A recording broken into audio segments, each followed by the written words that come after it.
Ladies and gentlemen, gather round, for I have a tale to share. A tale so unsettling, it will make your blood run cold. What you're about to hear is a disturbing true Halloween horror story. It began with an innocent-looking invitation that arrived in our mailbox one crisp October morning. It was an ornate black envelope, sealed with red wax and adorned with a sinister-looking pumpkin emblem.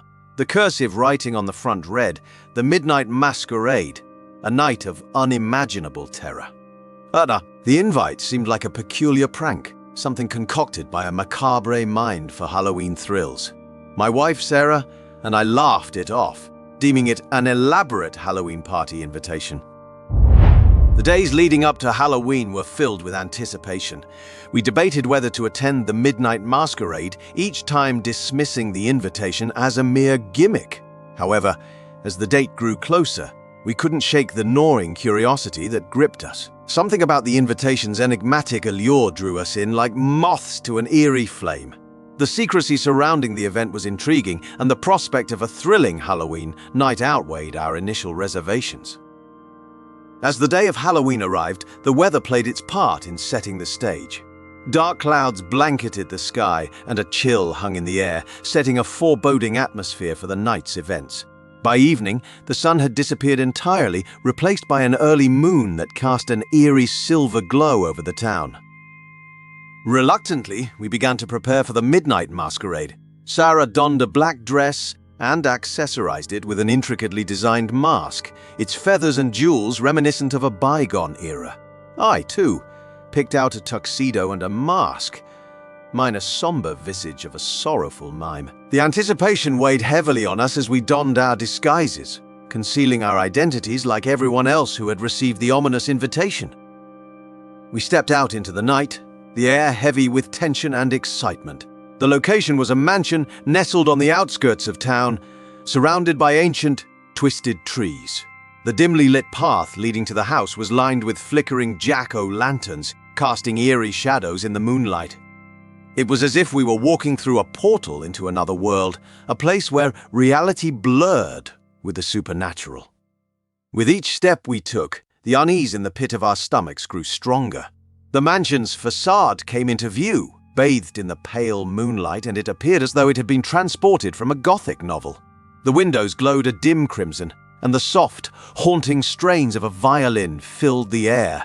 We exchanged nervous glances, a sense of trepidation creeping over us. We had crossed a threshold into a world of uncertainty and strangeness, one that was far from the conventional Halloween party we had expected.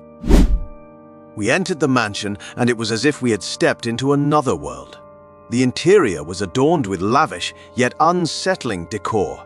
The walls were adorned with vintage portraits, their eyes following us as we ventured further into the mansion. The guests, all of them donning exquisite masks, moved through the rooms with an air of mystique.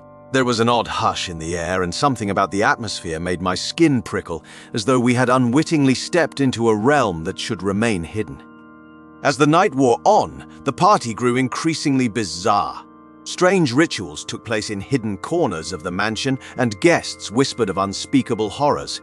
The revelry became more sinister, and we realized we were trapped in a nightmare. We needed to escape this madness, but every door we tried was locked. Panic set in as we frantically searched for an exit. The mansion seemed to come alive with malevolence, its very walls closing in on us. We found ourselves in a room that looked like an old study, its shelves lined with books on the occult and ancient rituals. The shelves groaned under the weight of dusty tomes filled with cryptic symbols, and the room reeked of age and secrets long forgotten. We scoured the room for a means of escape, the soft, haunting strains of the violin drifting into the study, adding to our unease. While frantically searching, Sarah stumbled upon a peculiar book that seemed out of place among the rest. Its cover was bound in worn leather, and its pages felt brittle to the touch. The title, The Chronicles of the Midnight Masquerade, intrigued us. It was a detailed account of past gatherings, each more disturbing than the last. The rituals, the unmasking of hidden identities, and the dark ceremonies conducted within the mansion sent shivers down our spines. The tales told of something ancient and malevolent that lay beneath the very foundation of the house. As we delved deeper into the book, It became apparent that we were not the first to have been lured into this sinister web. Stories of missing guests and untimely demises haunted the pages, each narrating a night of terror that mirrored our own. It was as if the mansion had a sinister history of ensnaring those who dared enter its doors. Our hearts pounded as we realized the true nature of this place. We had walked into a trap, orchestrated by an unseen puppeteer, and now we were the marionettes dancing to their sinister tune. The world outside the mansion felt like a distant memory, and the need to escape became more desperate. But fate had a different plan for us. As we attempted to leave the study, the door slammed shut with a deafening thud, the sound echoing through the mansion like a mournful toll. Panic overcame us as we pounded on the door, but it remained firmly sealed. The walls themselves seemed to pulse with a sinister energy, as though the house were a living, breathing entity that had swallowed us whole. With no way out, we resolved to tread carefully and avoid attracting any attention. We moved through the mansion's twisting, shadowed corridors, the ornate masks of the other guests haunting our thoughts. Their eyes concealed behind those eerie visages. They whispered in hushed tones and cast furtive glances our way, their voices filled with an ominous excitement. We were mere outsiders in a realm where they held all the cards. Eventually, we stumbled upon a chamber illuminated by the eerie glow of candles and draped in ominous crimson tapestries. In the center of the room lay a grotesque stone altar, the very heart of the house's sinister activities. The masked guests from the party, their true faces hidden behind elaborate disguises, had gathered around it. Their chanting in a language we couldn't comprehend, sending shivers down our spines. The altar bore a hideous creation, a creature that defied all explanation.